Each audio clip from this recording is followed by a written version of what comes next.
Yeah. Hello, hello, hello. God bless you and God keep you. Man, may God put all his power and stand up all kind of shields against all of your enemies and your so-called fake friends. It's been a real month. Really, the last 2 months have been real. And if I really be honest with this last 7 years have kicked my butt. I've had some ups. Man, about 2013, man, I ain't lying. Real, my whole life changed, I told you. Yeah, what? December. My whole life after, man, December 2013, my life just been wow. I had a up, and then I messed up on some darn credit cards and stuff, man, put myself in debt. And ever since then, trying to get back on my feet has been just extremely, it's difficult. But,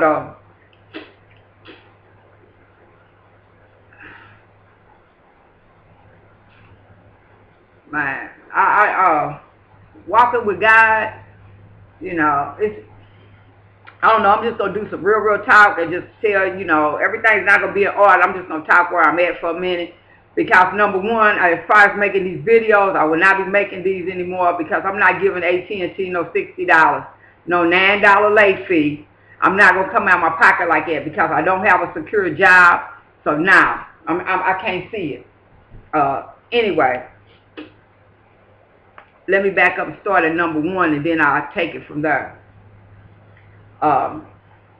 I'm not going to apologize for the little things I posted, the little things going through with my kids' situation, my grandbaby. I'm not apologizing for what I had written down there, you know what I'm saying, because I'm human, and I refuse to apologize for being human, and I apologize. I will not apologize for being black. I am who I am, and I'm not saying what I said was just for black. It is what it is. I'm not apologizing for that, because if I won't stand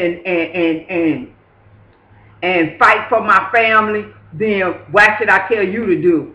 If I can't lead by example, why should I open my mouth and tell you to do it? That's fake. Don't nobody want to hear no bull. I know I don't. If you're not going to do it, don't tell me to do something. So I'm leading by example, but that is what it is. But like I said, since then, I did my thing. I prayed about it, put it in God's hand. God kept telling me, you know what I'm saying, I ain't in control. So what I did, I went on to church like I normally do. I didn't want to go to church. I went to the little service, 12 o'clock service. It was okay and stuff like that. It was nice. Some people were sitting around me. I didn't know everybody, but it was nice. You know what I'm saying? Because, family will get you like that. Family will get you like that, man, where you just get, wow. You get bent out of shape, as they say. But, oh,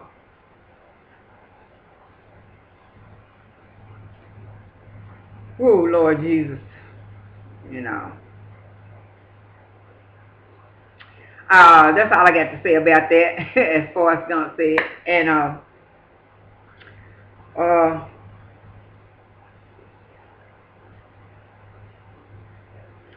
anyway, there's some things that should be said, and then I'm like, I don't feel like saying it, but anyway, like I said, I went to church.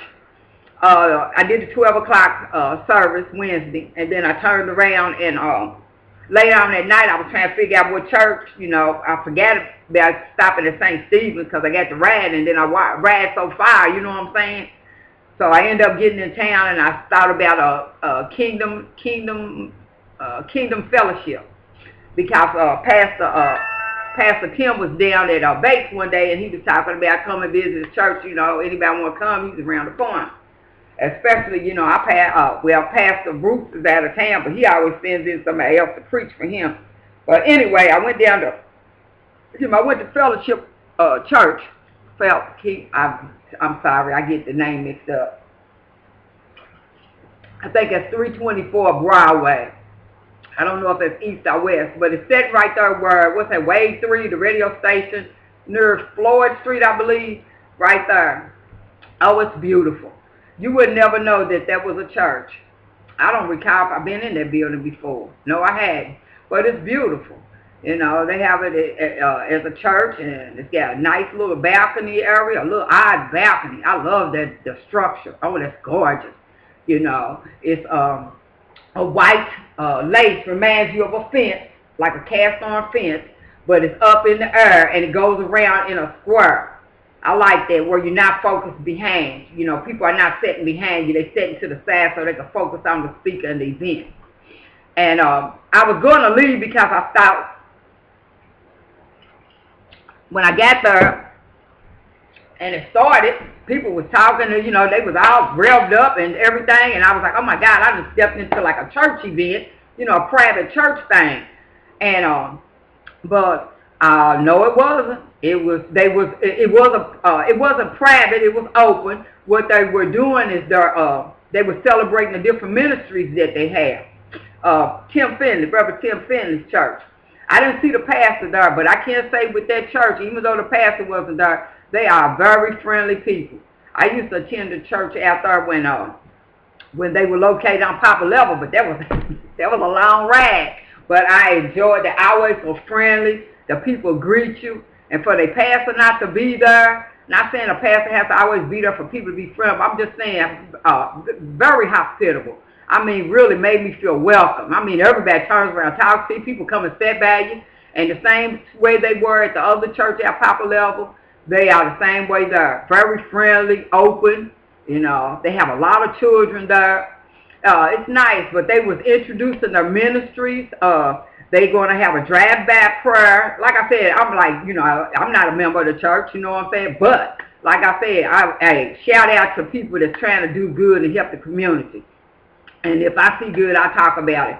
Anyway, they're going to do, they have been doing drive-by prayer. They're going to do it. They have intercessory prayer. They have a men's ministry. They have a woman's ministry. They have a husband and wife ministry.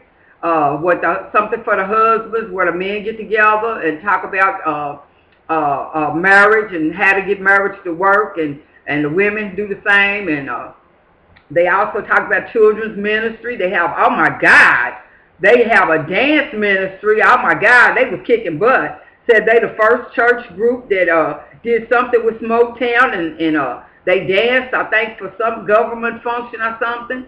But yeah, they got off the chain. I mean, it's all that. Yeah, they was jamming. You know what I'm saying? They did a nice dance ministry, and I mean, the church is just pumped. That's something about this church.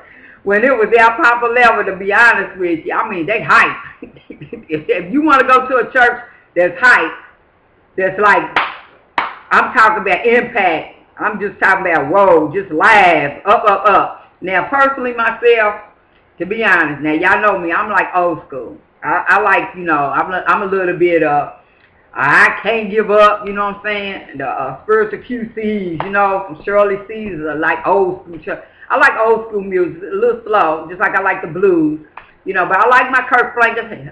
Lately, I've been going through some things that's really got me down. Stomp. Yeah, you know, I like a lot of that, but I'm talking about they church is hype, very, I'm not categorizing them, but it's very good for the youth. Very. They have a lot of older people that don't get me twisted, but the older people you can't tell because they be pumped too. I'm talking, they was in the dance ministry. I'm talking about older people. I don't know if any of them was my age, but yeah, they hype. They real pumped up. They was throwing candy out to the house. I ain't even get none. I wanted some candy. But yeah, so I mean, they have a prison ministry, and guess what? They have a AA meeting. They have a person that has been in recovery, so they're going to have, they already have the AA meeting. I forget what days, but they have a gentleman over. I can't think of his name, but I never seen him before. But yeah, they have a ministry. I mean, they have a lot of ministries they introduce, and that's beautiful. And the location that they're at, that's very powerful. They go through with that, man, right there. They're gonna make an awesome change right there. They said they go out and they pass out things, personal hygiene items to the homeless. Beautiful, beautiful. I mean, wow, I get chills when I think about it, because it's rare to have people really be about what they talk about. Talk about it, be about it. And so, yeah, that's nice. And like I said, and with the enthusiasm that they have, I mean, that's good. They didn't stand up and, well, we gonna have a ministry. I think, y'all get what we can still, I mean, it's like, yes, we are. I was like, oh my God. I'm like, they cheerleaders. And that's beautiful. Because if you go at people with enthusiasm, especially when people are homeless on the street, they don't take it as like you looking down on them. They seeing that you're really happy about helping them and you're not trying to judge them. And that's the best way to go to anybody that's down. Believe me, because I've been there. Don't come up to me when I'm down and talking about, here. I'm going to lay it down here and you come and pick it up. We're going to lay all of these. You can come over here to the back door and we'll pass something out to you. Now, they talking about going to the people, and that's beautiful. So anyway, God said that's all I got to say about that. So anyway, Lord Jesus, so much been on my mind. Like I said, I've been keeping my mind calm, and I went there and I enjoyed that service. So anyway, this morning sometimes, on my phone, everybody, different ministries come up because my phone is connected to my Wi-Fi. My Wi-Fi, I have a Wi-Fi. Well, you know what company I just said. So I have Wi-Fi. I don't have cable. I don't have anything like that. I just have internet. So I'm reheating my greens because I discovered that I had some ham hocks in the in the freezer. And so I'm recooking my greens, simmer them down more so they'll be real tender. Hello.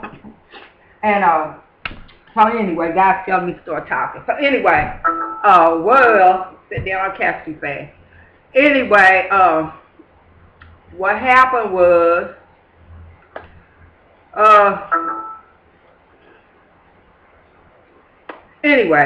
I was listening. I'm gonna talk fast because I was bull crapping around because I don't want to say what I'm supposed to say. Anyway, I was listening to T.D. Jakes, and so like I said, I'd be looking for a word. I wanted a message, and at first I was disappointed when I first went to the church last night, Kingdom. But because I'm looking for a word, but then at the same time, God started speaking to me. Sometimes you don't always have to concentrate on word. Go there and not only have your presence there, but take what I give you. And what he had given me is that I've seen people that was focusing on God and doing godly things. And that's what it was about. Everything don't have to be a word from the minister. God taught me that. He embedded that in me, and I was like, thank you, Jesus. You know what I'm saying? So anyway, I was listening this morning, and my Wi-Fi stuff was connected to my phone. So T.D. Jakes' message popped up, telling me, his video was out, which is old or something, I don't know. So anyway, it was talking about your bread. He made the statement about the spores and the promised land and all this type of thing. But basically what he was saying is, where it hit me, is that when you're on a job and you're working a job, stop complaining. If it's hard and stuff like that, stop complaining, because until you pass that test, God is not going to move you. And if you leave that test, if you want to leave that and you go back out doing what you was doing, you know what I'm saying? It might seem better, but it's not really, because you got to pass that test right there before God elevates you. And I'm like, it didn't resonate with my spirit. At first, I was like, man, I'm feeling bad, because I'm like, I left this job. You know what I'm saying? I got fired from one job, so I didn't leave that, so I hung in there with that. So, okay, where your message at with that? And then I thought about this other one I walked away from, because it was it got ugly. It got really ugly and evil. And you know what I'm saying? And so I'm looking at that, and I'm like, man, I'm puzzled on that. And all along he was talking, I swear to God, I don't even know what came in through there, but I heard like this person with an African accent, they was talking and they was saying something devil or something. I don't know if I had two stations at once because his voice was out. I'm not saying T.D. Jakes is the devil, but anyway, something was messed up there, the media. But I'm listening to him. Like I said, I like getting fed. You know what I'm saying? Trying to get the word, trying to get direction. That's what I'm searching. I always searching for direction, somebody to feed me and put into me. So I'm listening to him, but I'm puzzled on that because I'm like, I don't know. But this is how good God is. When I was sitting in Kingdom, The three ladies were sitting in front of me. They didn't just stand in front of me and talk. They introduced themselves to me. They didn't introduce themselves. They made me aware. We knew I was there. They didn't just disregard me, and I like that. So anyway, one of the persons made a statement. Anybody that walks with God, you know what I'm saying? I've been in life, especially women. You know this intuition thing. When somebody say something, you know that it's pertaining to you. You know, watch it. So as the women were talking, they carried on a conversation with each other.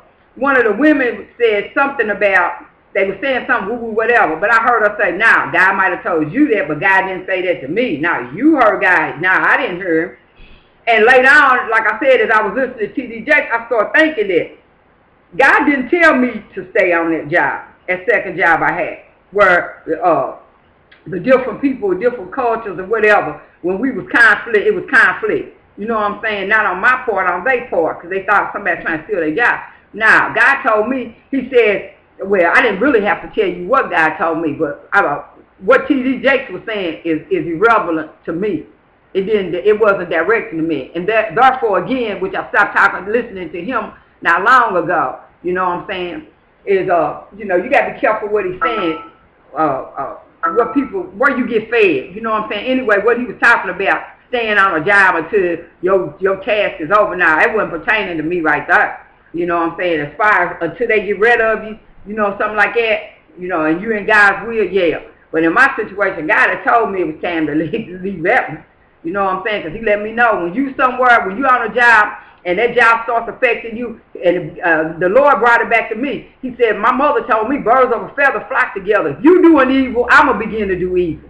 And if I see evil, I need to leave. Just like when Jesus went to the door, he told the disciples, said, when you go on the door, knock on the door, whatever, and if you're trying to you trying to spread the word, talk about God, and somebody dismiss you and they don't want to hear what you're talking about, wipe your feet and leave. You know what I'm saying? Too many times, people run their mouth, and I don't know if he's about trying to get money or whatever. Sometimes people just be saying, because at the same time, God revealed to me, one minute he's saying, go ahead and stay on the job, then another time he's turning around in another sermon, he's talking about leave. So, I mean, you know what I'm saying, if something happened, you know, leave. And, you know, God had pointed it out to me, whatever it was. But, like I said, you got to watch who feeds you. And, anyway, like I said, you know, that bothered me right there. You know what I'm saying? I got another job I'm planning on working, you know what I'm saying? And, you know, so, but, you know, it kind of irked me when somebody say, so people, you looking for help and answers, and somebody come at you and say something irrelevant like that. So I have to be careful who I let feed into me. Also, I got to find me another place to get fed, because that right there, that's not doing it. You know, and I don't like keep running around, because then you got to decipher what a person's saying and wasting time, and I don't have no time to waste. Also, with that being said, you know, this is how God does me. When he's affirming what he said to be true, to let me know to listen to him and not listen to Jakes and listen to false people, he'll confirm it with some truth.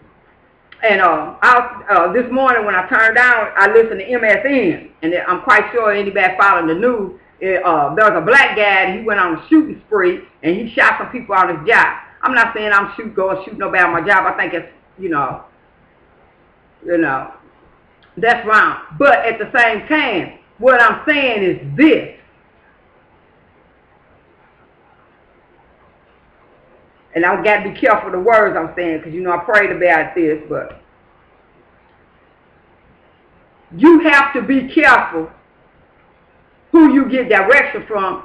Also, people are unaware of how severely and abusive you can be treated on a job. I'm not saying what the man did was right, but I'm saying everybody don't have the answers. Everybody don't know the story. But everybody want to jump in from the news media, which, like I said, that's why I have problems with them on a lot of issues, because, you know, I don't take everything what they saying, because they might say a whole lot of stuff, the man did it, and then you turn around at 6 o'clock news and find out the man didn't do it. So I'm just saying what the news media at the particular time at 11:21 today, you know what I'm saying, so far what they saying, you know, is that he killed somebody on his job. But before he did it, he had already, in the paperwork, they seen that he had already had a altercation with one of the employees. My comment on that is, like I said, people don't know what's going on, and for somebody to open their mouth and say, stay in a situation until God moves you. You don't know what God's saying to a person. Don't make it genuine. It should be prefaced with, if God tells you to stay there, not you stay there because of the forecast coming out of your mouth. That's your conversation. Because maybe, like I tell y'all all the time, that's where self-talk come in. I'm quite sure a voice was telling, man, leave it alone. Go on, man, don't go back on that job and shoot nobody. Plus, you're going to go on the job. They said the job started at 8 o'clock. At 8:20, 8:30 something, you entering the place and you shooting people. You know what I'm saying? Come on, dude. I mean, you know, but like I said,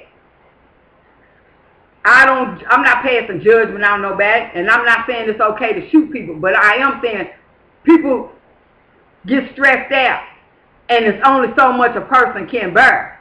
And also the job is playing a part in there, is that it was taken up from what I'm looking at, and I know it had to be because they had an altercation on the job. Somebody might have dropped the ball when it came to addressing the issue to begin with.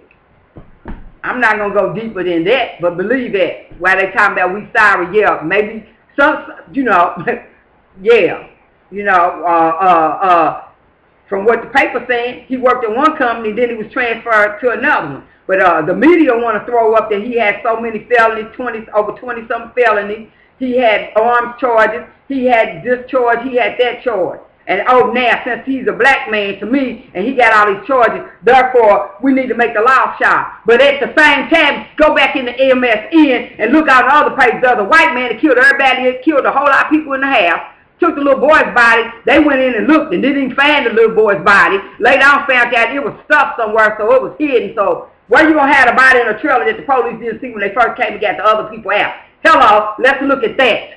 But he's on the other page. Not only did he kill about 4 people and a 7-year-old child, hello, they turn around and they talking about, they thinking that he killed some more people in 2016. Here's the hit. So far, when I looked at it this morning, they hadn't apprehended him, but the black man they chased down, they found him for the shootings that he did. The white man was still on the run this morning when I looked at the article. But like I said, nobody's in there talking about, well, hello, he killed these people. Who dropped the ball and checking out the evidence and stuff like that? Why y'all just now connecting the dots? Okay, here's the thing that pissed me off too.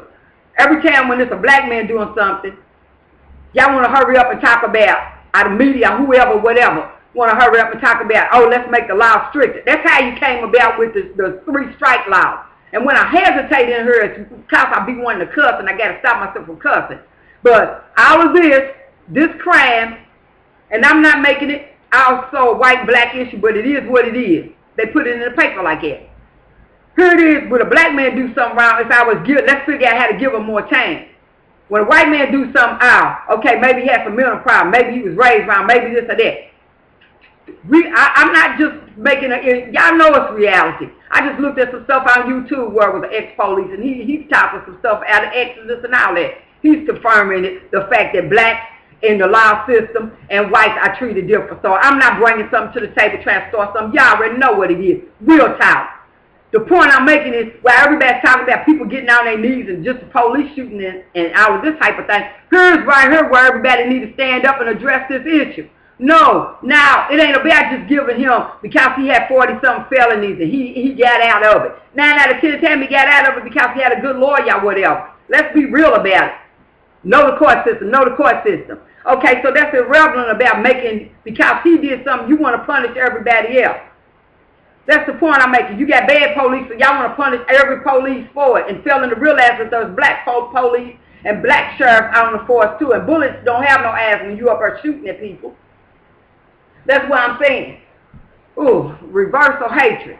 You know what I'm saying? That's why I left that job, because I start feeling like them. You hating me. So when you hate me, then I want to get back in there and I want to hate you because you sabotaging my job, you sabotaging my money, you sabotaging my bills. Like I said, because I'm not there, now I got to figure out about my bills. You know what I'm saying? But at the same time, it ain't no whole lot of First of all, get rid of what I don't need. I don't need to be paying no $60 to nobody because what I'm saying to you, I was not feeding me. I'm not getting no money from it. I'm coming out of my pocket saying stuff. Other than that, I catch a little movie here, a little movie there, and I get some information. The only function mainly I had this for is my video. And so it's time to shut it down and pick up a book and start reading. I got some books and I got a library. I got 3 or 4 libraries out of 10, so I can pick up some books and start reading instead of sitting here in front of this TV all the time. You know what I'm saying? Waiting for the next job to come. My phone does everything that this does. So I can rely on my phone. I'm paying $30 for the phone, and they want me to pay. My bill is usually $50. It's only $50 because of the thing went out. My internet or something went out, and I had to get a new box. So it's usually $40. So what am I paying it for? No, I'm not. I'm not paying it. I'm not paying it. You know, if I come up out some money or something like that, I get back with them. ATT, whatever they are. They know how I do it. If I got the money to give, I will. Right now, I'm in save mode. I'm in survival mode. And I suggest that to anybody. All that little extra, yeah, I bought me some shoes. And that's another reason why I got me some shoes, because I never know when I might have to walk. I would like to go to some nice functions, you know. Somebody invite me out, I don't want to be going looking toe up. You know what I'm saying? I didn't go elaborate. I got me some boots, and I know how to take and get me some shirts and take and just maintain that. Some boots. I don't need no pants. Just take and get some shirts, which I have pretty much, and keep it moving. It'll take me through winter.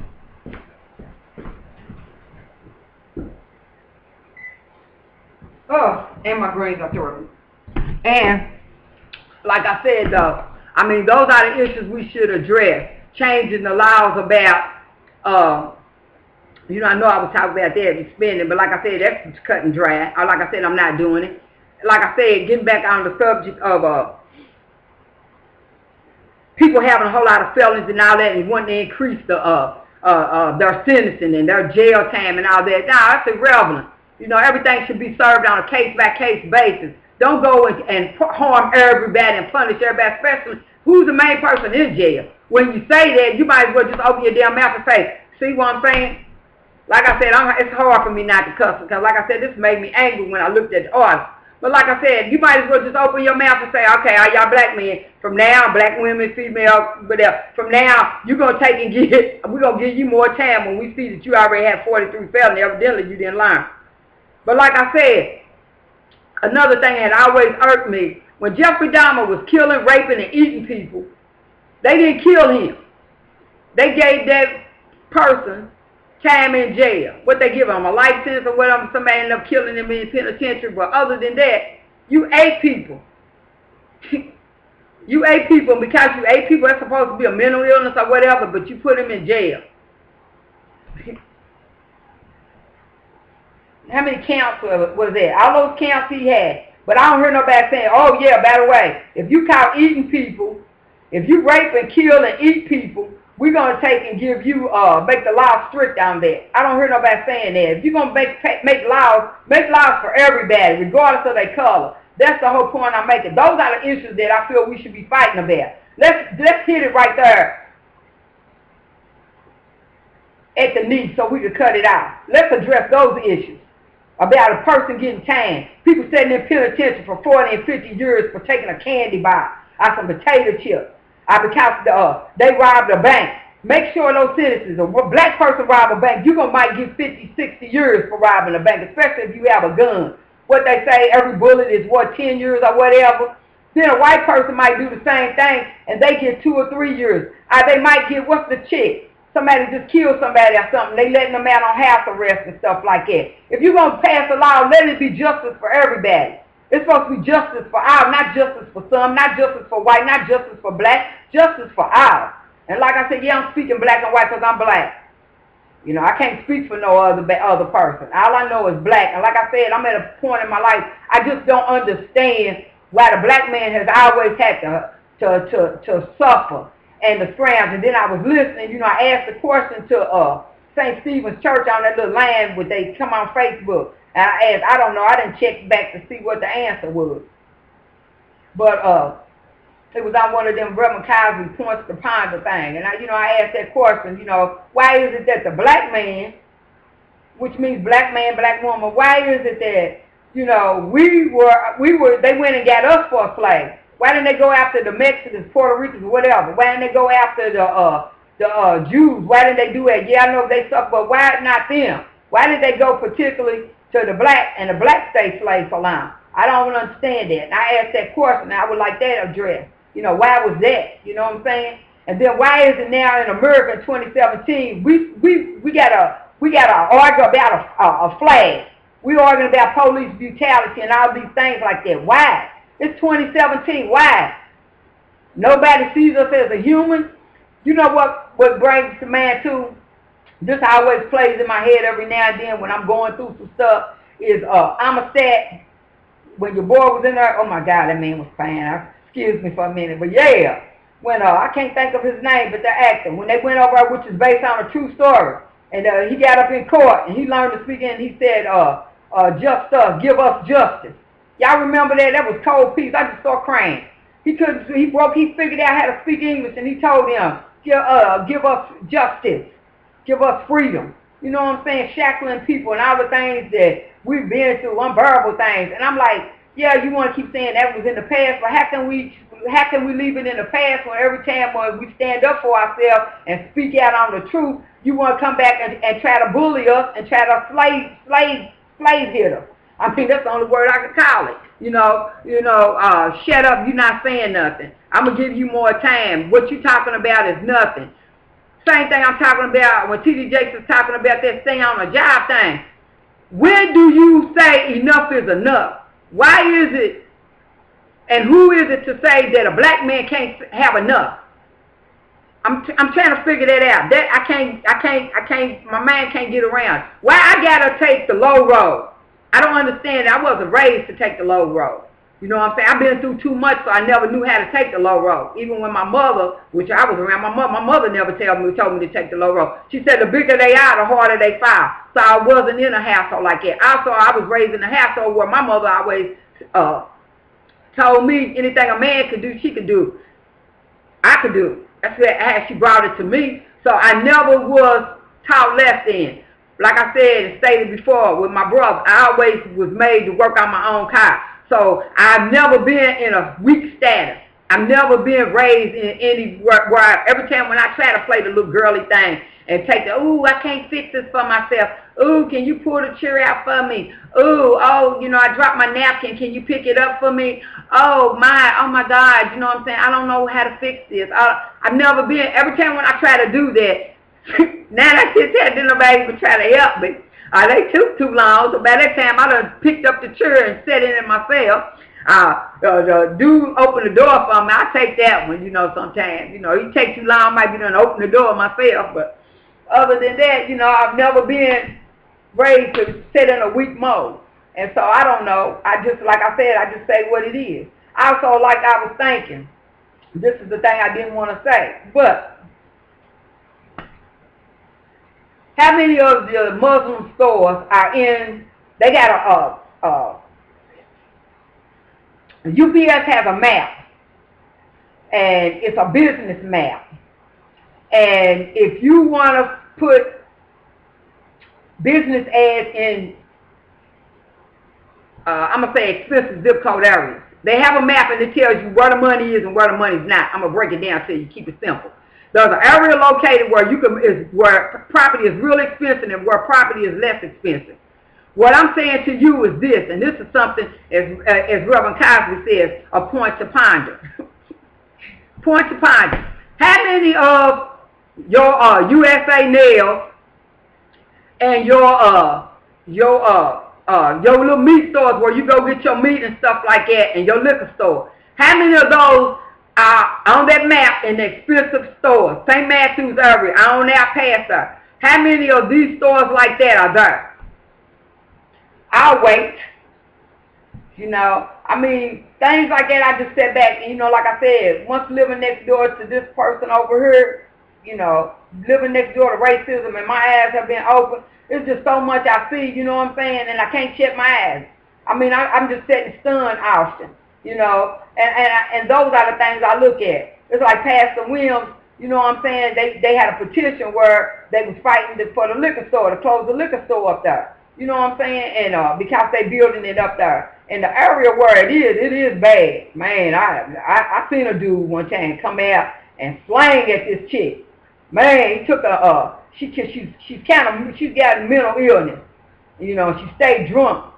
Anybody know that area know who I'm talking about. And she's always walking around, her pants be falling down and everything. You can tell she's a pretty chick. You know what I'm saying? She could, you know, God put his hand on her, straighten up. She's a pretty chick. You know what I'm saying? And she ain't no telling what she did. She probably stole out of that little store by that little gas station up there. But anyway, I think I was coming from church when I seen 910 Town. I was coming from church out of Goodwill. And I looked, and he's standing, the dude that runs the store, the owner, he's standing there, and she's ran across the street, and he got a knife in his hand, and he's slinging at her. And he was like talking about what he's going to do, he's going to kill her and stuff, and I was like, wow, you know what I'm saying? You know, and I was like, wow, you know, praise God, I didn't see her get killed, you know, because I don't know what all she did, you know, because, you know, people mentally ill, they're capable of doing all kind of things for real. But I didn't know what she did, but yeah, she almost got killed right there. And then lo and behold, yesterday, when I was leaving the church, here she is. Walked straight out on the green light. Thank God, you know what I'm saying? I'm looking, I paid attention. I didn't hit her, but she's holding her pants then. She walked straight out in front of the car, you know. And I tried to blow the horn because that second car was coming, you know what I'm saying? And she could have gotten hit, and then she looked up. But yeah, mental illness is a beast. But you know what I'm saying? I keep her in my prayers, you know what I'm saying? But I see that she's a survivor because that was like last year, you know, she almost got killed. She's still heading in the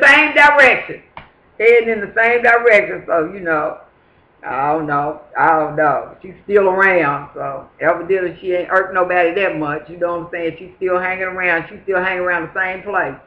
So I don't know. You know, it's a trip. But I'm glad to see she's still around. You know, I just pray for God to heal her mind, remove that demonic mind, replace it with a godly mind. You know, yeah, God saying invite her to church. I would love to. You know what I'm saying? I got to catch her one day and invite her to church. But like I said, those are the things I look at. And another thing about, I want to kick my own butt. Like I said, I'm always talking about businesses, start business. Black people need to get business. You know what I'm saying? I got to get myself together. That's something too. You know what I'm saying? I got so much going on in my life. You know what I'm saying? The devil's attacking this or that. You know, and some things I got to look at what did I do wrong. So it's time for me. I was listening to the pastor from Reverend Kaiser Church. I think her name is Reverend Brand. She was preaching that Wednesday. And she was talking about, you know, sometimes when she was talking about when Jesus went up to the Gethsemane to pray and stuff like that, and he asked the disciples to watch for him, and when he came back, they were asleep. And so she was saying she believed that Jesus probably was saying, like, you know what, sit down somewhere. You know what I'm saying? And I'm like, man, I feel that. And that's like with me. You know what I'm saying? I feel that. You know, yeah, I need to go sit down. You know, and I mean, that was a powerful word. And at first I was like, maybe it ain't me. But now reality is, when, you know, God asks you to do something, right now, I'm not capable of doing everything. You know what I'm saying? Right now. You know, I'm wasting money. I need to save money. Until he puts me in a position where I can have the money to pay the bills for this or that, then I'm fine. But like I said, I got a whole lot of stuff going on. And like I said, I turned around the other day, and I looked around. They're going to send me a bill from when I worked in Indiana, from when I went across the bridge, showing a picture of my car. So I ain't even trying to go, I'm not going to argue that. But yeah, that's real. That's $21. Then I just paid for the ticket that I got when I was trying to pay for the business, when I changed the name from Vigilantes to Vigilance for Justice. When I did that, I got a ticket doing that. So I'm like, what's that about? You know, the point I'm making, every time I try to save and I'm trying to get ahead, I'm always taking 2 or 3 steps back. So if I'm doing that, then something else got to be going on. So like I said, I want Jesus to fix me, but at the same time, he don't tell me to be no fool. He said if I make 1 step, he said he'll make 2. So I got to spend wisely. You know, so like I said, I'm going to step back. Like I said, I'm not they're not getting no $60 and they got Friday. And you know, they will cut you off. Shoot, like one time, what was it, last year, I was going to pay the LG&E bill and I needed some help, but I was like waiting. So I got home and I turned the light on and I was like, oh my God, on a blue fuse. Hello, they had clipped me. I hit another switch. I said, oh no, they done got me. Yeah, I went down, I hurried up and paid on that bill. But yeah, you know what I'm saying? Bills got to come first. And that's exactly what I'm saying. My mama taught me. She said, no matter what you do, she said, pay your rent first and then pay your bills. Everything else is irrelevant. Shoes, clothes, all of that stuff is irrelevant. Make sure you do those things because you can do anything as long as you got a roof over your head. And I've been taking it. My auntie was that way too. All my aunties. Make sure they pay their shoulders. Pay your rent first. Here's what an LG&E bill look like. Here's what rent look like. This is what water bills look like. This is when they come. Make sure you have the money for them. Don't be sitting back talking about I'm going to wait and I can pay it next time. Now, you got to pay that bill. And if you can't pay it, you call on the phone. And you tell them, can you give me an extension? Don't just sit there talking about, well, I'll wait and see if they're going to cut it out. Maybe they ain't going to cut it out because it's cold. Maybe they're not going to cut it out because they know I'm not where I'm now. They don't care. You know, I mean, they care if you ask them to care.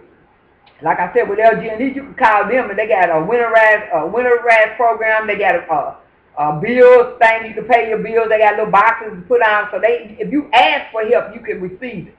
God said, knock and the door should be open. Ask and you should receive. But at the same time, he said, don't be foolish.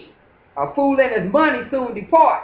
So don't be out here like that. That's why I said I don't want to be no fool. Dr. Martin Luther King, I posted on one of my videos where he said when Jesus called a man a fool.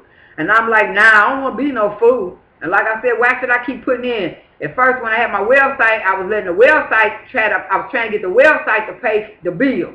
You know, pay my internet bill because I signed up for affiliate, Amazon and all of them. But that money comes real slow. Somebody got to hit on the thing, and Walmart, they got to hit on it for you to get money and all that type of thing. Then I had to pay the website people. Then I would have to pay AT&T. Cut that. It wasn't working. It wasn't working. Then they was going in my account, taking it out, and then all of this and that, and I'm like, nah. So I'm like, that's too many. That's an unnecessary fight. And one thing I do agree with him, with T.D. Jakes, when he was talking about cancer, you know, which he was talking two subjects at one time, but, you know, stay on the job, but then pick your fight. So I'm like, which is it? So anyway, the part where he was saying pick your fight, I agree with that. You know, why should I take and keep trying to deal with this, taking stuff out of my bank account? I don't have it like that. Until I get on my feet totally, yeah. You know, because every time I look around, here's a bill for that. That little 20 right there could go toward could have went toward the internet bill. That 20 could have went to the rest of the LG&E.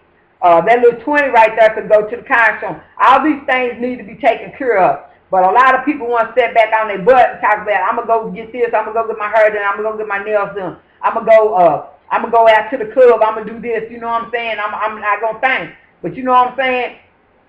You got to learn the budget. You got to learn the budget. I learned the budget, but like I said, when all them little cards came in when I first moved in the house, man, I got happy. I was going to say I got happy, but I got happy. I was like, woo! But like I said, you would think that I took a spend on clothes. I didn't. I spent on the house, a tree and all of this type of thing. All kind of stuff happened. Yard work, stuff I just had to do. Get little things to fix up the house. Because once you get a house, stuff start falling apart like you just wouldn't believe. And so, you know, like I said, it's just, I want to say that I don't have control over my life, and I don't, but this is what I want to do. I want to get some control of my life. I don't believe that God just want me to step back and keep on saying, your will be done, not mine, without some action on my part. So, yeah, your will be done, but let me keep my feet moving like I'm doing now. You know what I'm saying? I'll work this weekend and get the days I can, you know what I'm saying? And then, when I left church, I was riding up. God was like, go this way. So as I went up the street, 6th and Cedar was having a job fair. They had a sign out there. So I went in 6th and Cedar, and I applied for a job. And so, you know what I'm saying, I'm waiting for that. See what happens with that, which I was already with the company when they tried to tell me that they didn't have a position open for the time I wanted. But then I just went in this place, and the people talking about they got opening. What does that mean? So that's why I said God wants you to, he won't do for you what you can do for yourself. So like I said, you got to make one step and let him make the 2 out of 4 and the 5 and the 6. You know what I'm saying? So I got to keep it open. Yeah, I didn't like doing that one. But that don't mean I don't need to work. The same thing with that guy. Whatever was going on with anybody before shooting up jobs and stuff like that and shoot people. Man, you know what I'm saying? Think about it. That's what I'm saying. Self-taught dude, is it real? You know what I'm saying? Yeah, you got issue with that person. Address that stuff legally. Go fight that. And if you can't fight it that way, then hey, a lot of people don't know God. A lot of people don't have God in their life. You know what I'm saying? Some things make you forget God. But you know what I'm saying? That right there, you know, like I said, this is in my prayers. This is in my prayers. And the families of the people he shot, they in my prayers. You know what I'm saying? But you could go get another job, man. Go get another job. You know what I'm saying? So, I don't know. Like I said, I wasn't there. I don't know. I don't know. Still praying for the victims of the Paddock shooting, all of that.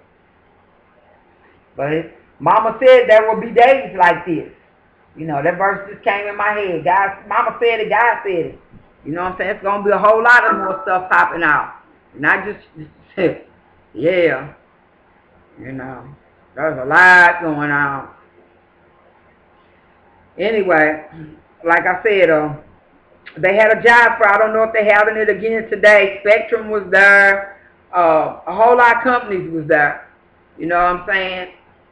60-seater, as soon as you go in the lobby, they had a job fair. You know, they offering jobs to people and stuff like that.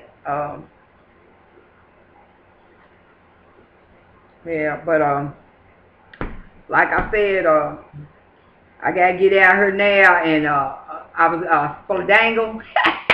I gotta go out here and Mama said don't let your left hand know what your right hand's doing, so I'm gonna go out here and do some little switcheroos.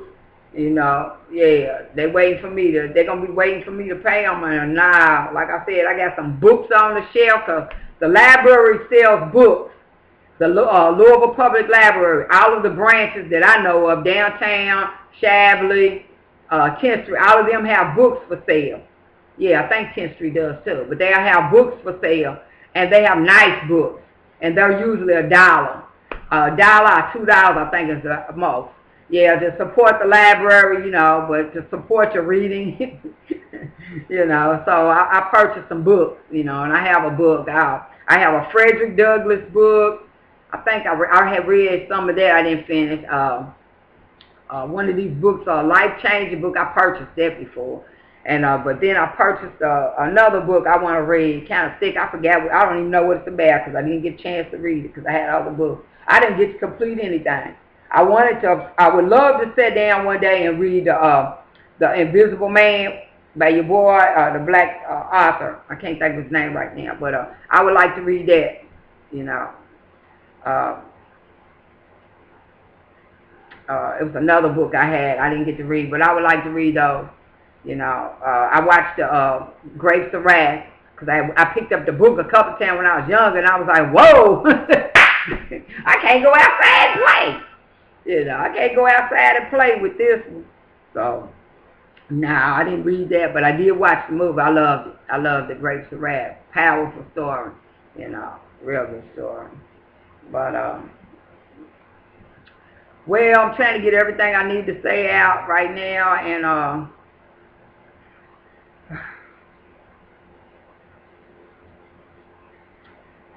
don't let your enemies defeat you.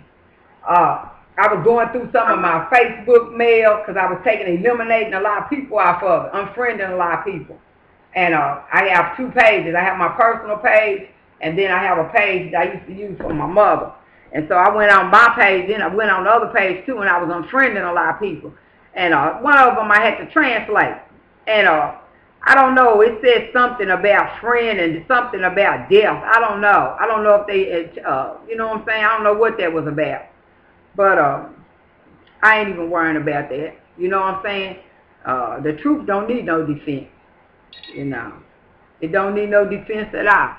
You know. Like I said, black people need to own their own. Everybody, and these are things, like I said, this is where I want to sit down, and I don't need the internet anymore. If I need to make a video, thank you, Jesus, God already told me, I do it with my phone. You know, I have 2 or 3 phones, but without my Wi-Fi, I still can make a video. Plus, what's beautiful about Louisville, too, is that you can go to the library, and you get free internet. You can sit in the library, outside the library. I've done that. You can sit outside the library, you go to McDonald's. I've done that before. When I was attending school, I would go to McDonald's up here, Miller's Lane, sit in there and do my homework. Pull out your laptop and do your homework. Use internet, because I didn't have it. I couldn't afford internet. So yeah, and plus you can go to the library and use the internet. You just gotta be careful, because somebody will steal your identity, like they did your email, like they did mine. They don't want my identity, but they still have stolen my email, and switched names on it. But while I'm talking about that too, is that like I said, I'm saving money. Like I said, they're owning businesses. But what I was thinking about when I was thinking about here's a thought too. Most cultures have their own area. The Hasidic Jew in New York, they got little shops and everything. The Amish, they have their community. Where's black people's community? Where's black people's community? Their business, the little things that they do to flourish. We as a people, we need to have that again. We used to have all of that. Places where we went, clubs and everything. You know what I'm saying? And I asked God to forgive me, because I forget. The barber that cuts my hair, he's black. He owns his business. There's a lot of black barbers. There's a lot of black business owners. Clothing stores, radio stations in Louisville. There's a lot of places that we need to patronize them and build them up, you know what I'm saying, and talk about them. But I forget, because I was so caught in the grips of looking at what we don't have, and I failed to look at what we do have. And I get guilty of that often. I fail to realize, and thank God I got some friends. I don't have a whole lot of friends, but the friends I do have, I got some real ones. I'm talking about real friends. Some godly friends. I got godly friends. And they'll bust me upside my head and tell me that, why are you talking about what you don't have? Well, you can go to the doctor or call this person and do this and do that. You know what I'm saying? You so negative. And I do. I like that. That's what I love about people like that. I need more people like that in my corner. You wrong. Don't say this, don't say that, don't do this, don't do that. You know what I'm saying? So I like that. But like I said, I was so busy focusing, God forgive me and everybody forgive me. I was so focused on what we don't have as black people. I had failed to realize what we do have and what we are doing as a black person. So I commend everybody that owns a black business, black managers, all the people out here that's struggling, that's working places, all the black people behind the counter. When I did frequent the meat stores to go get me some cold cuts and stuff like that, there's a lot of black people that work behind the counters. I'm proud of them, you know what I'm saying, that's working in restaurants, that's working, that's doing the best you can. Don't get that twisted. I commend you on that, and I see you trying. You know what I'm saying? You got to get in where you fit in. That's called a hustle. So, you know what I'm saying? I commend all of you for that. I commend all black people for getting up and keep going. Because when some stuff was hitting me the other day, I was like, man, I see why black people be standing there, man, give me a joint and give me something to drink. Because when you look at racism and look at poverty and you look at the struggle, man, you turn on the radio, people, I was just listening to a little poll, should the NFL had in position on paper that they have to kneel, they have to, they have to kneel or whatever. They can't kneel, whatever it was.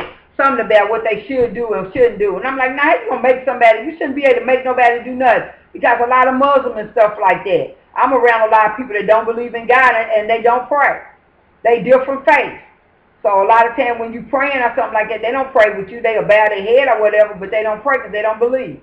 I worked a job and everybody got on that man, you know what I'm saying? But I'm like this, you have a right to express your opinion. And everybody was putting their hand, this was just this summer.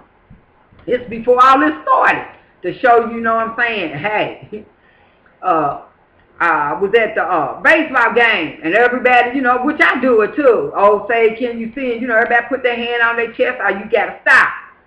Anybody knows that in Louisville. If you at Churchill Downs, or if you at the game, you got to stop. I don't care what you're doing, you're supposed to stop, and you got to listen. They blow the trumpet, whatever they do. Is it the trumpet? Whatever they do, they blow the trumpet. So you got to stop, and then some people put their hand on heart. I used to do it. You know what I'm saying? I'm not saying I wouldn't do it, but you know what I'm saying? You do it. Because at the time, I was proud of my country, you know what I'm saying? Proud of it, the things we do, the opportunities here, you don't get anywhere in the world. So, but this one guy, and I happen to know him. You know what I'm saying? And I consider him my friend. I'm not going to hate you because you did something that other people don't like. You know what I'm saying? But he's my friend. And we was at work, and he wasn't near me. And so he kept on working. And so the person, one of us and another white man, they was like, you know, you're not supposed to keep working. You're supposed to stop. And he said, I don't believe what you believe. He said, so that's y'all. He said, I'm here to work and get my money. He said, come on, give it. And, oh, man, it was us while it went out. I said, it just got real. And, I mean, it was controversial. You know, so people do believe in their country. But, yeah, man, it was out. And dudes, I'm a vet. I fought for this country and woo. And I just tuned out after that. You know, they called the boss and everybody came over, talked to the dude. And I guess they fired him. I don't know, you know, whatever happened. But yeah, you know, I have friends like that, you know, to stand up for what they believe in. And I thank God for that, you know. Like I said, I got all kind of friends. If you're looking for somebody to have all godly friends or people that's always on there, no, I don't have that. I know people that don't believe in, well, I met a person that don't believe in God. I don't judge him because he don't believe in God. I got a friend that don't believe the way I believe. He's kind of Muslim, and he's not kind of Muslim. He's black and he's a Muslim. He believes different. You know, the Quran or whatever he believes, you know, something like that. And he's one of my best friends. Because what you believe and stuff like that, yeah, birds of a feather flock together, but he don't push his belief on me, I don't push my belief on me. Because we are one on another level, you know. I can't get no deeper than that. But he's my friend. He's my friend, you know what I'm saying? He always keep it real with me, you know. He's into a lot of healthy stuff, you know, and he's very wise. You know, he's wise not because he's Muslim, but he's wise because he talks about taking care of your body. And that's something I have to often do. You got to take care of your body as well as your mind. You know what I'm saying? We need to watch what we eat. But, you know, let me say this too, and then I'm getting ready to get off here, and I'll catch you when I catch you because I got to figure out how to use this phone because this is another new phone. You know, and I only upload something that would be really important, but I have two subjects I want to talk about. Well, I was going to talk about with the food. We need to watch what we eat. But here's the thing with that. And I had joined a little food committee about 4 years ago. Yeah, around 2014, 15, about 2015, I joined that little food thing they have. They call it food or something. Food justice. I joined the food justice team. And they go in neighborhoods and see, you know, what food need to be there, like, you know what I'm saying, all that type of thing, and what foods that different ethnic groups might want to eat, especially like black people, what would they like, you know, trying to encourage people with high blood pressure to eat the proper foods. It's basically what they do, and seeing if it's on the shelf. So anyway, we were sitting there talking and stuff like that, you know, and they talking about what did they eat, and they talking about tofu and all this type of thing, and I'm like, oh, you know what I'm saying, I'm not eating no tofu. Hello, we're not even going our way there. But, you know, they were talking about all this type of thing. And I'm like, oh, man, you know, I joined it. And I was like, oh, it's cool. But then, y'all know I got to talk. Like I told y'all, it's not, you know, really I'm saying more, but this is when I begin to talk more. And basically, if you piss me off, I'll talk. So, anyway, you know, they was talking about, well, you know, we need to bring, I think if we have more places, you know, and I don't get me wrong, what they're talking about is great, but what I suggested to them too is this, and I said it then, and I still say it to this day. They, you know, you see everywhere you go, you see the little gardens and the vacant fields, they using that, that's beautiful. And growing tomatoes, green beans, and all that, and that's beautiful. They got a lot of elderly people, I just did that. I hadn't heard from them anymore, but they gave me some little peas and all that. I just grew them in my pot. I put them in my pot the other day, I've been having them. Some peas and some green beans, I think is what I had from seeds. They give you 3 seeds. Anyway, my thing is this. A lot of black people want to eat healthy and do eat healthy. But here's the hit with that. Like I told them in the meeting, when you go into the store, especially like Kroger, here is, and I'm not going to just say Kroger, if you go into any store, here's a pork chop. You get 6 pork chops for $5. You get a head of lettuce for maybe $1. Then you get your tomatoes. The point I'm making is healthy food is more expensive than the food that you call not that great for you. So why should I do it? I do it myself. I'm not just talking about it, I'm being about it as you heard. Excuse me. I'm not supposed, I said excuse me. I'm not supposed to eat a lot of things, you know what I'm saying? Acid reflux. But when I made my greens, I didn't have the ham hocks. I didn't know I had them in the freezer. So I took a beef, and I put the beef in there and I seasoned it. I had some I have collard greens and some kale. So I put a steak in a roast in there, a thin layer roast, and I put it in there and I seasoned it. Oh my God, it was delicious. Now I got a little bit of that steak left in there, and I found the ham hocks, which is pork, and I put it in there. I don't eat everything off of the ham hock. I eat a little bit, but I mainly use it to flavor my greens. But I eat a little bit. I eat a little bit of it. But yeah, you know what I'm saying? I mean that's a fact, and that's again what I'm talking about budgeting. You know, like people talk about as soon as I started eating turkey legs and I was eating turkey burgers, turkey hamburger. Anybody know what I'm talking about? Know I'm telling the truth. I stopped eating ground beef and ground chuck, and I went to turkey meat. You used to get like 5 pounds of turkey for like $2. Then all of a sudden, when everybody started eating it, y'all jacked it up higher than the ground chuck and a regular hamburger. You know, they don't want you to eat healthy because everything's about the money. It's about the dollar bill. It's not about the health. You know, find me a store where you could go. You have Whole Food stores and all that, but you go out there and try to run up and get you a can of green beans, a can of peas. They got jars of it, called Naked and all that stuff. That stuff is $2 or $3. Don't nobody have no money like that. Even if you got food stamps, don't nobody want to spend like that. Especially if you got a family and a whole lot of mouths to feed. You got to let that money last you through the whole month. Don't nobody have time. Let's go get 2 Nakeds is like $5. They probably got them like $2.50 for a little bit of jar like that. Come on now. No, you know, it's not wise for somebody. You know, it's a way to season food. So when I shop, I usually get ground chuck. I know I'm kind of diverting for some of them, but it'll be real tough. I take and boil up my hamburgers out my Wichita, my ground chuck is better for me. I do that and it don't irritate my stomach but as much. But I take and do that and put a lot of water in it, flip it over, and it's delicious, you know, and do what I got to do. Just make sure you get some greens and some vegetables in there. But like I said, as far as growing your own greens and your vegetables and all that thing, oh my God, that's wonderful. You know, and the programs and all that little thing giving you seeds, that's wonderful. You know what I'm saying? Eating healthy. Like I said, I'm going to eat some greens and that. You know what I'm saying? I don't have no other thing. But I have some chicken. I have some chicken wings on my fry. Hello, yes. I'm not going out purchasing them. You know, I don't have no money to go purchase them. Like I said, I'm on a budget. So, you know, those things I have to watch. But like I said, you know, I don't want to keep talking about it. I want to be about it. You know what I'm saying? I want to have my own business. You know what I'm saying? I want to be my own boss.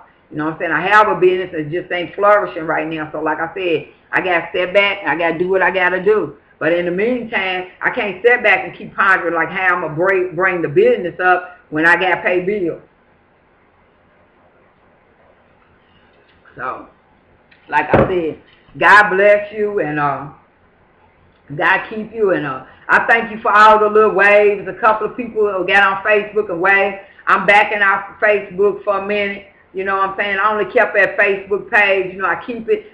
For one thing, I saved some pictures of family and stuff like that. And I have to figure out how to transfer them over to my page. And then I'm going to get rid of that page and I'm going to go back over to my page and let that be what it is. That was the way I communicated with my family. But Facebook is not for me right there. You know, it's too busy. It's too much information. And I let myself be pulled into some crap.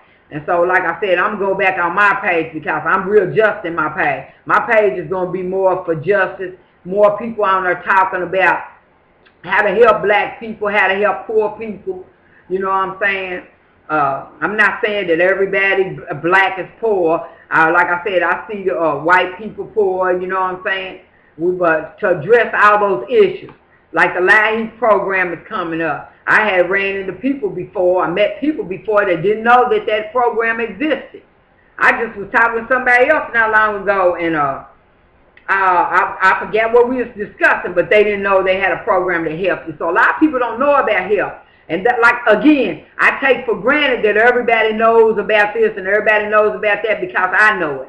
So I'm sorry, forgive me for that again. So like I said, that's what I wanted to continue to post. Not only that, the mayor of Louisville Rand Paul, the government, the Secretary of State, all of them have a lot of information about people scamming the elderly, different scam programs. A lot of people calling your phone that shouldn't be calling your phone. There's a lot of things out there, you know, pertaining to that. Leaks about your information getting out here. You know, people hacking your phone. Somebody just posted on Facebook that somebody was stealing people's information. You know, but they already got some of those TransUnion and all of them have been selling your information anyway. You know, and I had already spoke about that before that happened. I said we need to get rid of them. Credit, you reporting anything you want to report. Like you angel police because you know where near God because you do too much evil. But like I said, that need to be addressed. But like I said, I need to get some control over my life. You know what I'm saying? Because everything is just going AWOL. And I pray for all the people out there that don't have control. I pray for anybody out there that got some anger in their heart and evil in their heart. And you want to talk about harming people because people telling the truth. You know what I'm saying? Yeah, the truth hurts. But if you're not trying to better a people, better a community where you are, then leave it. You know what I'm saying? To me, if you're going to take and be in an area, be in there to better that area. Make that area look better. Build up, show off, show out. You know what I'm saying?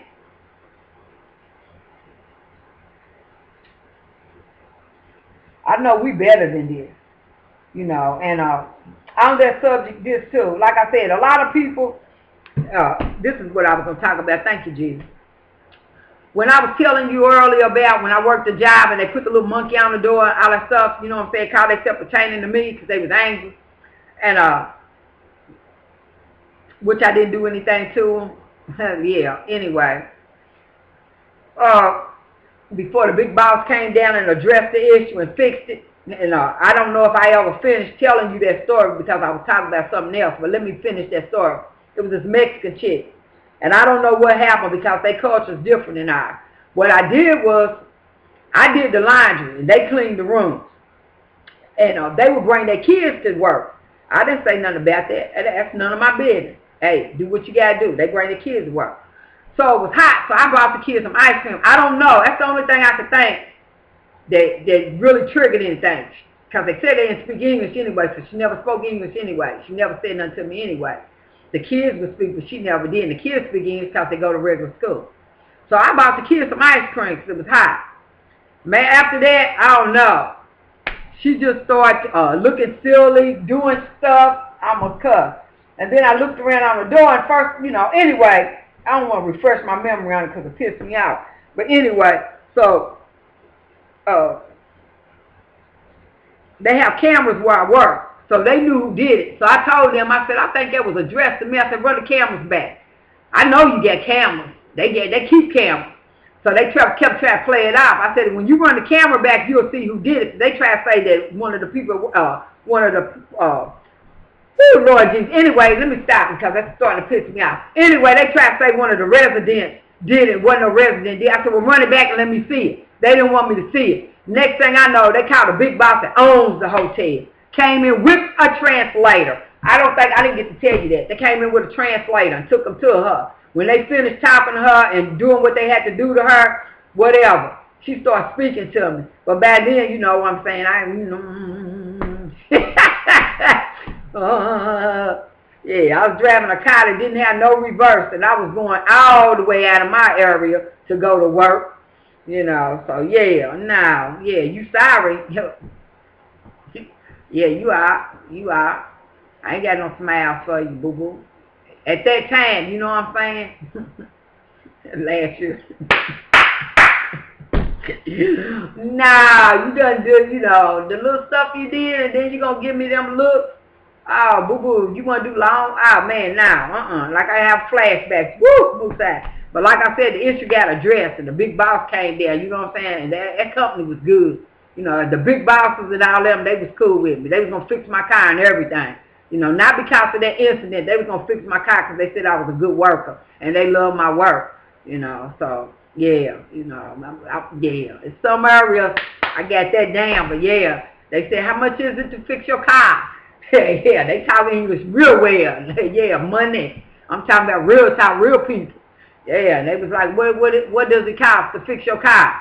What's wrong with your car? We fix your car. I said, I'm like, hey, you know, I was like, I'm for it, but now y'all ain't deduct. We deducted out your check. You know, fix it now. Now, Hey, my money was funny right then. Nah, dude.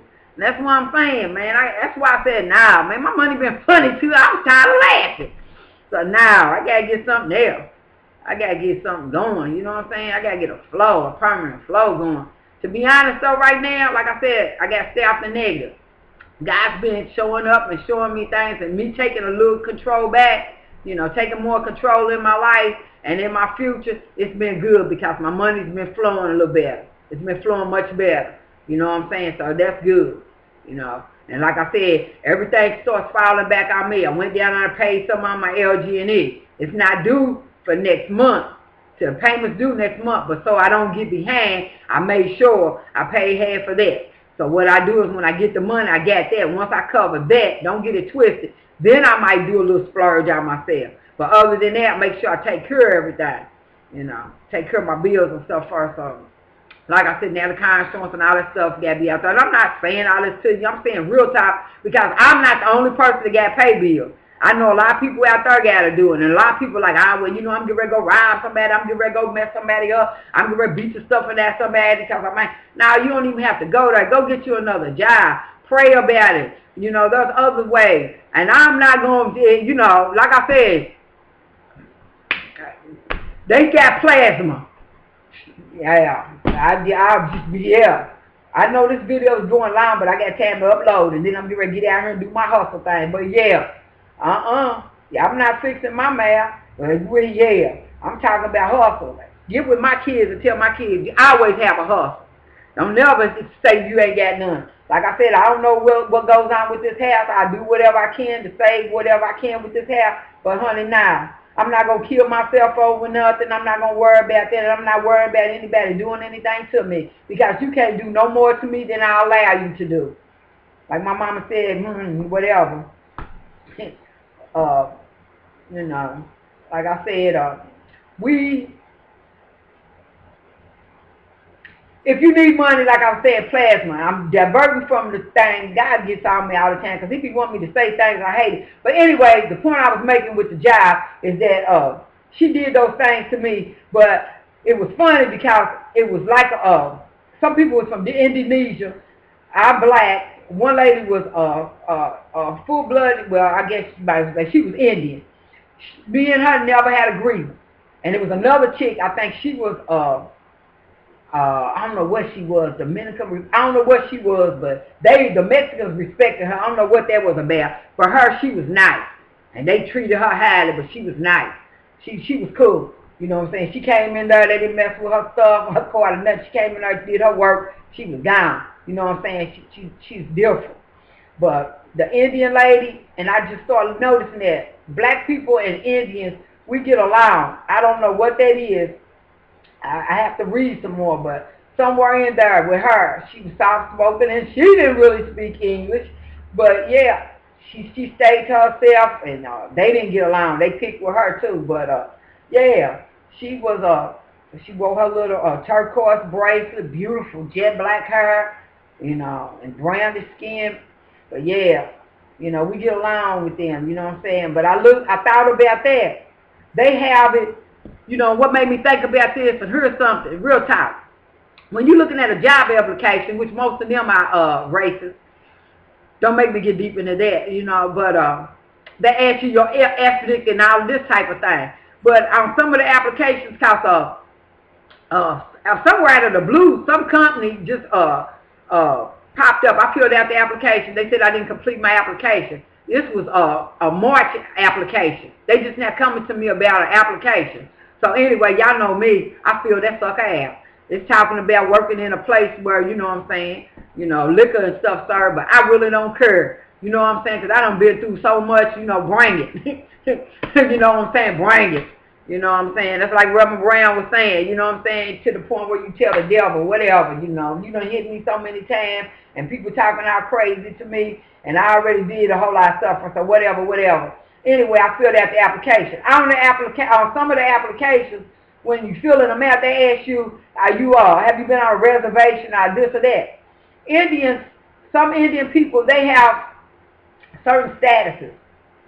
You know what I'm saying? Y'all know what I'm talking about on the application when they ask you, are you I forget the word, but it's special things about certain people, Indians. And I worked with a chick about 2 years ago at a company, and she was, anyway, it's deep, but everybody has something. Everybody has an area. Everybody has special lands and special privilege. Where's the black man's special privilege? And what I'm bringing the man to, Harlem.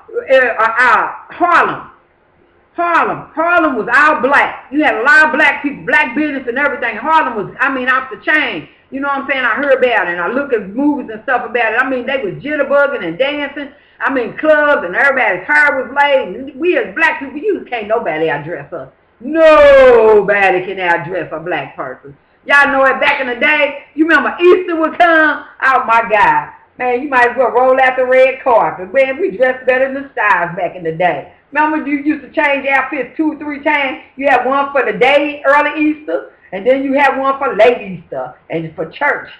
Yeah, and then later on that night, you wore that outfit to the club. You know what I'm saying? Party like it was all that. But anyway, you know, we don't have that. You know, all that. And thank God we got a little a laundromat back on 28th. I remember when 28th was popping. 28th and Dumonier, all around there, the record stores. We would go there and get our stacks little records. You know, little 45s and albums and all that type of thing. You went there and did that. There was a lot of black businesses, a lot of black clubs. You know what I'm saying? You walk, everywhere you walk, you know, you see some black positive. You know, positive, well, let me take it back, not necessarily positive. But they was alive and they was doing well. And we greeted one another. You know, and I feel guilty lots of times because sometimes I'm around my black people and I want to say hi, but some people have a look out of their face like, you know, they're going through something, and then you like, I don't want them to trigger my day. Again, I'm guilty of that. So I'm going to change that. When I'm around black people, I'm going to start speaking more. I don't know what my computer's doing, all this clicking and stuff. It must be somebody email or something, probably email. But like I said, I'm just saying, you know what I'm saying? Let's rise up. Let's make it better, man. Let's make it better. And if you notice, all these things are coming about, the storms and people talking about going against the Star Spangled Banner and all this type of thing. You know, I don't know. Everybody's in fight mode. We ready to speak up, and we get you know, we got to keep it rolling. We got to keep it going. Don't let up. Keep the momentum going. Stand up for something. Stand up for something. Keep it going.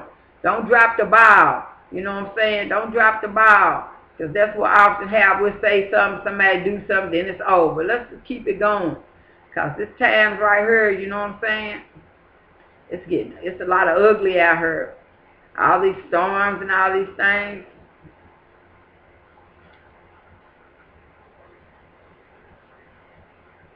One good thing I did here is sermon. And I'm going to say this and then I'm going to get out here. And like I said, I pray that God bless you. I pray that he watch over and protect you and your children, your house and your home. I pray that all is well with you. And I pray that any suffering, any stress and strain and any type of emergencies that arise in your life, I pray that God give you the strength and the courage and the money and whatever to withdo everything. Because money is the answer to some things. And it's not the answer to everything, but it's the answer to a lot of things. You know, you can't go down to LG&E and the water company talking about, I got love for you. They probably get one of them security guards come from out that back and march you on up out of there. So, like I said, I wish you the best, but, oh, Lord, I kind of lost a train of thought what I was going to say. Like I said, I got so much on my mind. What I'm saying is that we need our own refuge. We need our own space. We need some part of town that we could call ours where we could walk freely and enjoy life. And like I said, we had our pimps and our women of the strolling night and in the day. But you know what I'm saying? Man, we had a lot, but we had good times. That's the whole point I'm making. House party. You know, we had a lot, and you know what I'm saying? I can't say I missed that because that ship has already sailed in my life. But being of a people, being black people, being together, man, and just harmonizing. looking at one another with love instead of looking at each other with hate, wondering what you get ready to do to me, what kind of harm. I hate that, man. I hate looking at my own people wondering what's going to happen, which, to be honest, I don't really look at it all the way because I go everywhere. You know what I'm saying? Y'all know me, I get around. But like I said, as far as going somewhere, like I said, it used to be a day you would see people popping on the porch. I don't even see people really sitting there too much. You know what I'm saying? You used to go somewhere and you see people sitting there, somebody talking. There used to be a lot of tents, church tents around town. You could go and pop up under and listen to some gospel, listen to some sermons. I seen a dude walking down the street with a Bible. I don't know what he was saying the other day. But you used to have a lot of places you could go and sit and just chill out. You used to like the park. You know, I was in the park the other day. It was so peaceful and quiet. It was before 12 o'clock. But it was amazing. You know what I'm saying? Where's everybody at? Where are the people to enjoy this view?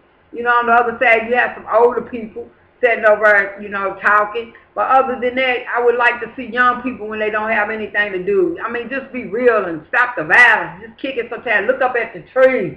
Look how beautiful it is. Thank God for your eyesight that you can see. Like I said with me, I apologize for not seeing the positive and looking at the negative. But sometimes when so much suffering is around you and up on you, it's hard to see the good. You know? So like his preacher, Bishop Thomas said one time, he said, been down so long, getting up ain't even on my mind.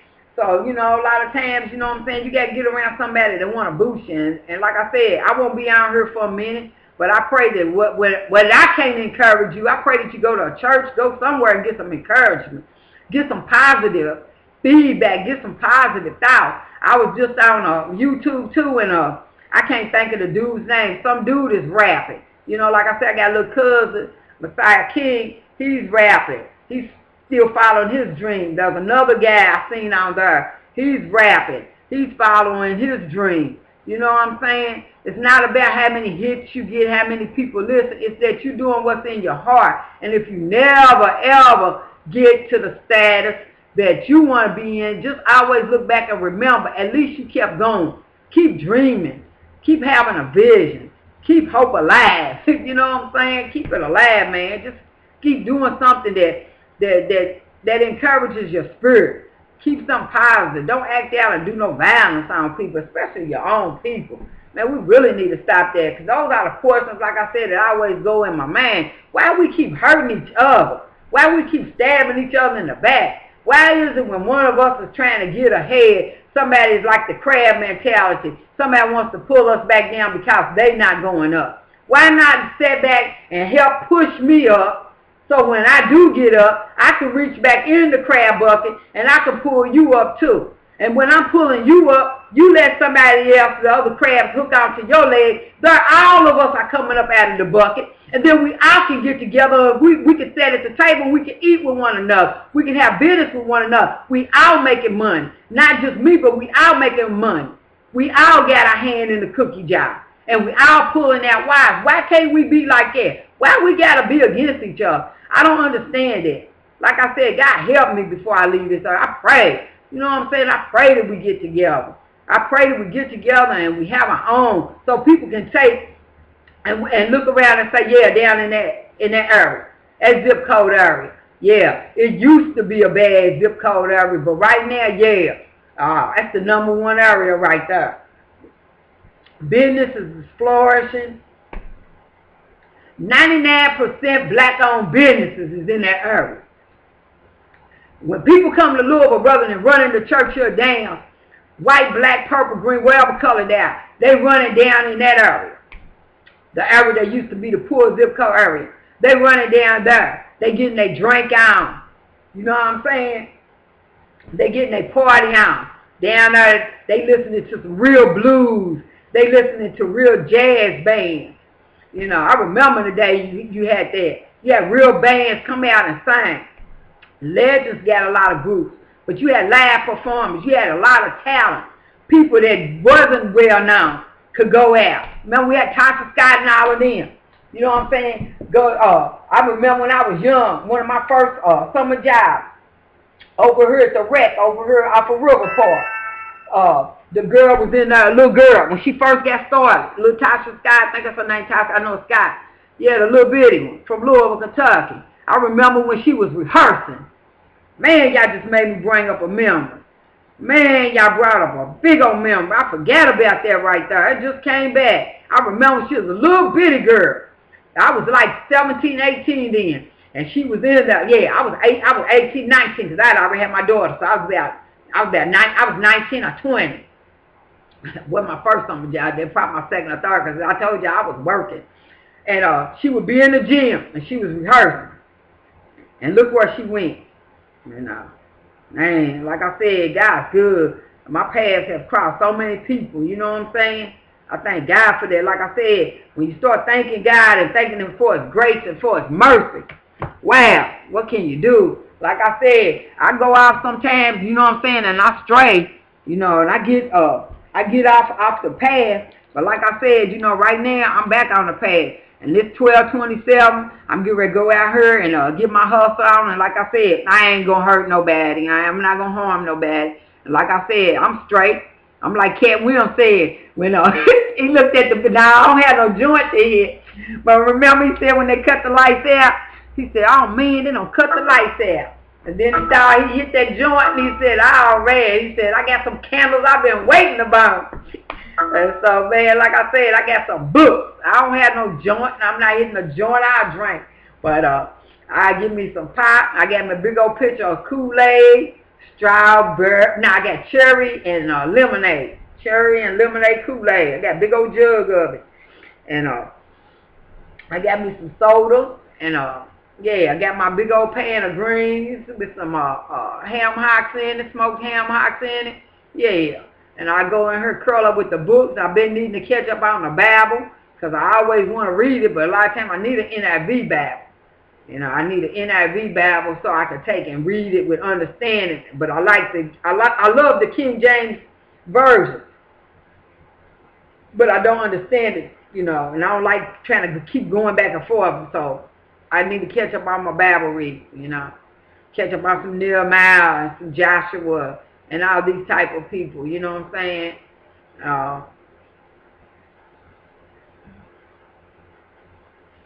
Yeah. Thank God for family, you know. Thank God for family. My mother's birthday is getting ready to come up. My auntie, the only one left out of 10 kids, my Aunt Ada, she's left. So, like I said, I mean, it's just in me. You know, thank God for some people that God planted in my life. Is that I learned, you know, this too shall pass, and I got to keep going. You got to keep going. A lot of times, believe me, I want to sit down and I want to go the other way. But I got to keep going. My auntie's getting ready to celebrate her birthday. I don't know. My Aunt Ada's probably 80-something, maybe 88, 89. She's up there because her and my mom and them used to always argue about their age. And so my mama would be 91 if she had lived. She wasn't killed, murdered by that funky place. But anyway, mama would have been 91 to 28. So my auntie, I don't know when my Aunt Cat that's dead, hers I believe was October the 1st. And now my Aunt Ada, the last child left out of 10 kids. My grandmama and grandpapa, yeah, she's the last one. She's getting ready to celebrate her birthday. And my cousin, Terry, he had invited me last year. We sat there with her, praise God, and celebrated with her. I mean, oh my God, we had tacos and woo!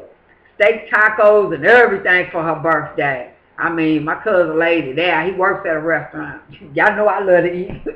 So I'm going to call him up. He always send me out positive messages about God every day. You know what I'm saying? That keeps me going too. You know, apps on your phone about positive people, it keeps me going. I don't want to hear all that little fake. I had a person playing on my phone sending me their birthday and all that type of thing. I ain't with that because you had dirty motives behind it. But anyway, yeah, I'm going to call him up and find out if he's going to celebrate her birthday, you know what I'm saying, and, you know, family, the last of the history, you know what I'm saying, we got others, but as far as all my aunties and stuff, my uncles, my Uncle Bud, my Aunt Nana, my Uncle Early, my Aunt Hattie, you know, they gone, man. Aunt Beth, I found out was my cousin. Aunt Beth's gone. Jeffrey's gone. Margie's gone. Collis is gone. Who else? J-House gone. Ain't Cat, ain't Minnie, ain't Pearl.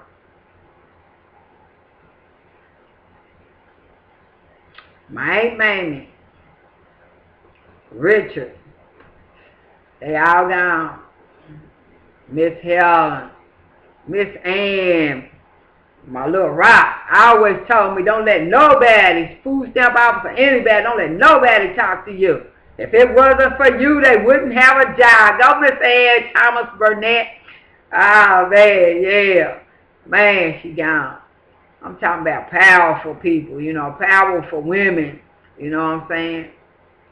Yeah. Seen them stand up against all odds. All type of suffering, all types of abuse.